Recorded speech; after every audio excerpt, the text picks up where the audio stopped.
Hello everyone, সেদিনকে Zudio sell চলছিল, তাই আমি আর আমার বোন সকাল সকাল রেডি হয়ে বেরিয়ে পড়ছিলাম শপিং করতে। তো স্টেশনে পৌঁছে আমরা কৃষ্ণনগরের ট্রেন ধরে চলে গেছিলাম, যেহেতু আমরা কৃষ্ণনগর জুডিওতে যাব তার জন্য। সেই দিনকে প্রচুর গরম ছিল, প্রায় এতটাই গরম ছিল যে আমরা ফার্স্ট্রেটেড হয়ে গেছিলাম। দিয়ে তারপর আমরা জুডিওতে পৌঁছেছি। ভাই, ওখানের মেকআপ কালেকশন দেখে আমার তো মাথা ঘুরে গেছিলো। তারপর আমরা কিছু নেল পলিশ ট্রাই করলাম।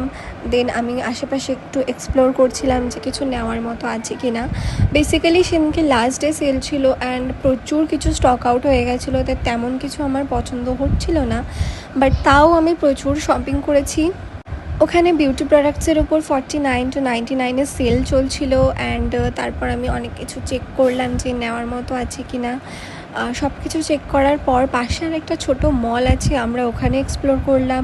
ট্রেন্ডসে গেলাম অ্যান্ড ওখানে প্রচুর বিউটি প্রোডাক্টসেরও স্টোর আছে, বাট আমি তেমন কিছু মেকআপ নিইনি, যেহেতু আমি নায়কা থেকে আগের দিন অনেক কিছু শপিং করেছিলাম তার জন্য।